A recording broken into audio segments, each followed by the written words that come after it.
One of the biggest lessons I learned this year was to prioritize me. Welcome back to the Transaction Care Podcast. My name is Lillian Hernandez, but you can call me Lily like the flower because we are learning and growing together. And I am your resident care coordinator and host of this lovely and amazing show. My goal with each episode is to demystify the business of real estate as well as empower you and leave you uplifted, encouraged to start your journey today. Visit transactioncarepodcast.com to stream old episodes and learn more about transaction care, as well as my other services like coaching, my YouTube channel, the content I'm producing on social media. It's a good time. Transaction care across the board. Now let's get into this week's episode. I want to talk about pretty much a day in the life of a self-employed full-time auntie that also happens to be a real estate transaction coordinator, life and success coach, content producer, and a future self-made millionaire. The last part is definitely still pending, but follow along for the journey and to see how things go. But how do I manage it all? How do I handle failure and rejection? And what is next? One of the biggest lessons I learned this year was to prioritize me. I love my family. I love my friends. I love the path that my career is on. But I was really starting to lose sight of me along this entire journey. I wasn't prioritizing me and I wasn't adding me to the agenda. If you were to look at your calendar right now, where on that calendar are you prioritizing yourself? Yes, everything I do, everything we do benefits ourselves, benefits me, those I love. It keeps the bills paid. It keeps me traveling. But was I even enjoying any of it? Am I present to fully enjoy and embrace what is occurring? And the answer was no. So what changed? What happened? Because we all know when life gets to lifing, it is so easy to lose track of what is of priority, what is fun, what comes natural, what is our purpose, passions, all of the things, right? And that includes taking care of self. And for me, those moments where I was questioning, like, why am I doing any of this? What does it even matter? And is this even important? Is it bringing value to people? I would get these subtle reminders or a comment on a video from someone thanking me, or someone would set up a discovery call with me and say, they'd tell me about whatever they were going through. And by the end of the call, I've already helped impact them in their life and help them to reevaluate their perspective. Or I'll talk to friends and get to know them on a deeper level. And it's been these subtle reminders that remind me to truly just bring it back to the basics. I am a serial overthinker. My self-saboteur is avoider. Avoidance is number one when it comes to me running away from things and self-sabotaging myself, which I have talked about in previous episodes. But I realized that I really just had to bring it back to the basics. Like, let's run it back and let's slow things down and take it from there. And what does the rest of my life, what do I want it to look like? What do I want it to feel like? Who do I want around me? And what time and effort and work is that going to involve in order to maintain? How much of me is that going to involve? And not just for others, but most importantly, like I said, for me. And some may say, oh, that's selfish, or, but I don't. There is no, it's just not selfish. We have to prioritize ourselves in all situations. This doesn't mean I'm choosing to abandon my family or my actual priorities. It's simply reprioritizing and reorganizing what is important to me, who is important to me, what is important to me in order to function with purpose. And going back to the basics was a part of that whole process of me learning myself, prioritizing myself. So I did a complete audit of my life. No joke. Transaction coordinators out there, you know what it takes to audit a file from the beginning to the very end. So why not do the same thing for yourself, for your life, for your career, any area of your life where you feel like there can be some improvement.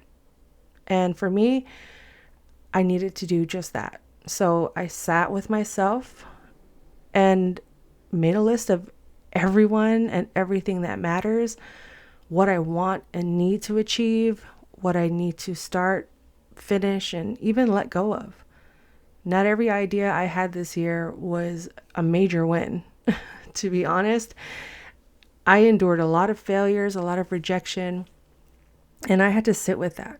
I had to embrace that. I had to not absorb that as my identity, which I have spoken about in previous episodes with many people on this show.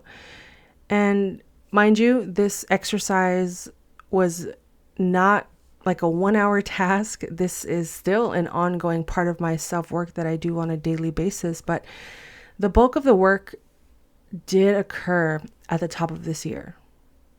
And as the new year becomes a reality, as it gets closer, take this time, especially if you're having, a slower season with your business, or maybe your job is a little slower, people are traveling. Use that time to sit with yourself. And one of my favorite books I read last year, and I immediately took action. Action is key. Remember that. Action is key. As soon as you learn something that is beneficial to your life or inspiring or motivating, take action immediately. Apply it to your life. Prioritize it into your life. But with that said, one of my favorite books I read last year is The 12-Week Year, which basically, to summarize it, it teaches you and promotes a year's worth of work can be achieved in 12 weeks. And if we truly have the desire to get things done, they'll get done. And this strategy has allowed me to focus on my goals and plans that mattered versus simply, filling in the time or filling my time to stay busy and avoid the real action steps required for me to advance on my own, in my own self journey. Like I said, my biggest self-saboteur is avoidance. And when I'm afraid or when I'm doubtful to even start a new project or to level up, I immediately avoid. Let me go, and it could be the smallest or biggest of avoidance. Let me go finish folding my, those clothes that are sitting in my chair. Let me go do the dishes. Let me go make some dishes so I can wash the dishes. It could be the biggest or smallest of things to avoid what is important and what is on our hearts and in our minds. So for any of you out there that are multitaskers, multi-hyphenates, multi-creatives that want to get a bunch of things done at once, I want to do this, I want to do that, I want to, all in a small amount of time. For me, I had to stop doing several projects at once, narrow down my vision, and really learned how to trust the process. So trusting the process to me is not just saying, closing my eyes and saying, I want $1 million and waiting for it to come. Believe me, I try it every day. Do I believe it's going to happen? Yeah, but I still have to put in the time and the work. And trusting the process is a lot of action, a lot of the same work on a daily basis, a lot of self-doubt, reflection, discomfort, wins, and rejection. And when it came down to it, I was so terrified of rejection that I would busy myself with so many things with the notion that one of these is bound to work. Let me keep at it until it does. And having no real rhyme or reason or purpose behind what I was doing. I was just doing it for the sake of scarcity, fear, rejection.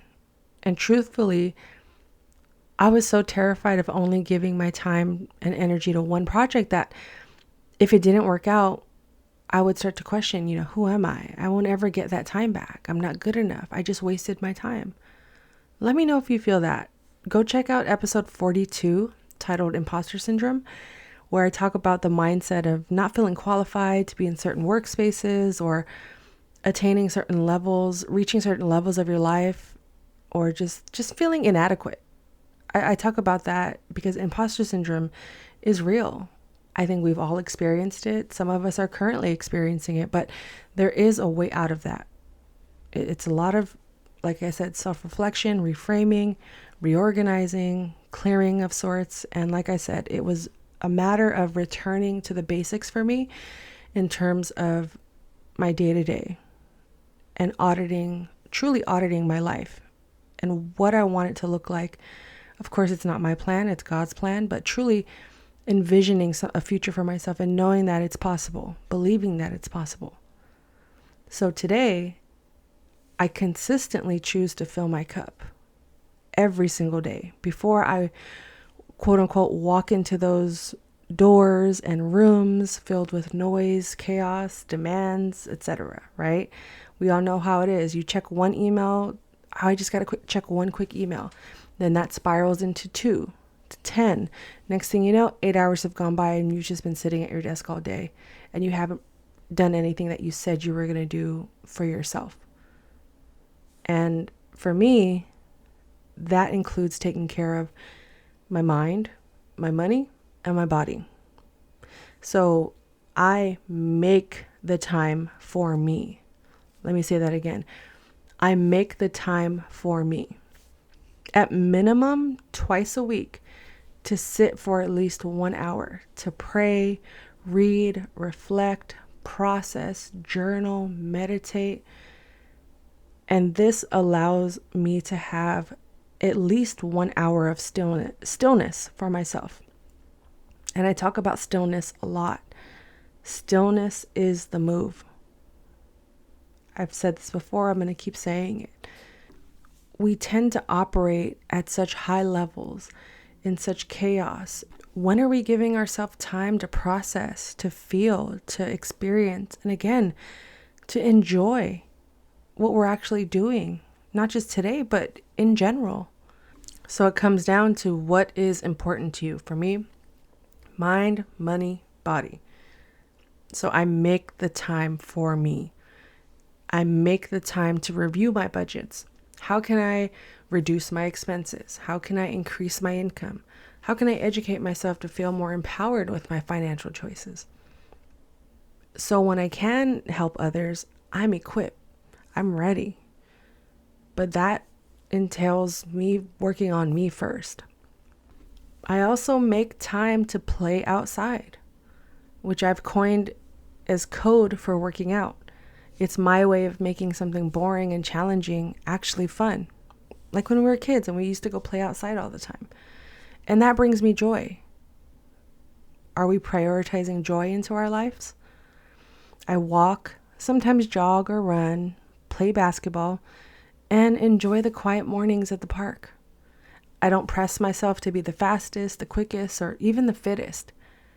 But I do have an expectation to show up for me, Lillian Hernandez, no one else. And these are promises and commitments I make to myself first before I show up for those that also need my time plus attention. Having that hour or more of stillness and me time, I'm able to buy back my time, which I discussed in episode 46, Eliminate Your Distractions, because what a privilege it is to be still. It's a privilege for us to have that, to simply be present. Learning yourself in that stillness is also so powerful. So I had to stop rejecting me and start prioritizing me. Thank you again for listening to this week's episode. If it resonates with you, please share it with a friend or many. Sometimes the best gifts in life are just simply providing those we love with the opportunity to love themselves. And I hope this episode and all of the episodes have empowered you, encouraged you, left you uplifted and just ready to seize the day, ready to take action on those goals that you've either tucked away or thought were impossible. Believe me, I have my days. No 2 days are exactly the same. My moods definitely are not the same. but I know that when it's all said and done, I'm giving my best, I'm trying my hardest, and I'm doing it with myself, with a whole heart of love, and alongside people I love and enjoy spending time with. So thank you again for being a part of the Transaction Care community, for sharing, for leaving reviews, for being a guest on my show. I'm wrapping up season 1, which is wild to me. I will get into more of my reflection of having a podcast as the 1-year anniversary approaches. What a blessing. But I am so grateful each and every day that I get to do this and talk to you all. And I appreciate you for taking the time out to welcome me into your home, your car ride, your work day, whatever the case may be. You are enough, you are valued, and I truly, truly appreciate you. Visit transactioncarepodcast.com to learn more about transaction care, as well as stream previous episodes with all of the amazing guests I've had on the show. There's just so many keys and gems that were shared, and the vulnerability and the openness that all of my guests have been so generous to share with you all. I highly implore you to go check them out if you haven't, or re-listen to some of those episodes, because again, like I said, there are so many gems and keys in each and every episode, just so much power and empowerment. If you would like to work with me one-on-one, I do offer coaching services. You can head to transactioncare.com/coaching and learn more there, or you can just simply send me an email with the subject line coach.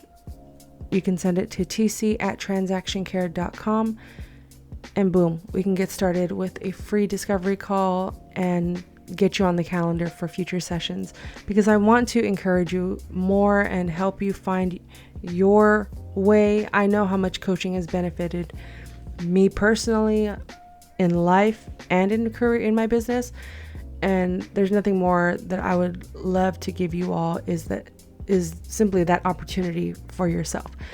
So you can head to transactioncare.com to learn more about my coaching, YouTube, and other projects I have going on, and to join my TC community email list, where you can learn and get discounts, learn about exclusive interviews, and so much more. It's a good time over there. But again, I truly appreciate you, and I hope this conversation has provided you with some value and insight for your week, for your quarter, for your season, for your year.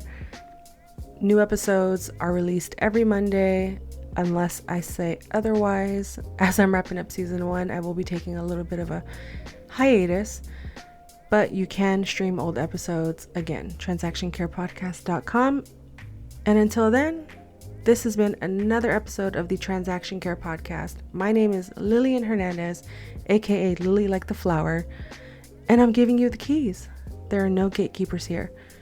Care for yourself, care for your wealth. Your time is worth it. Let's coordinate. Talk soon.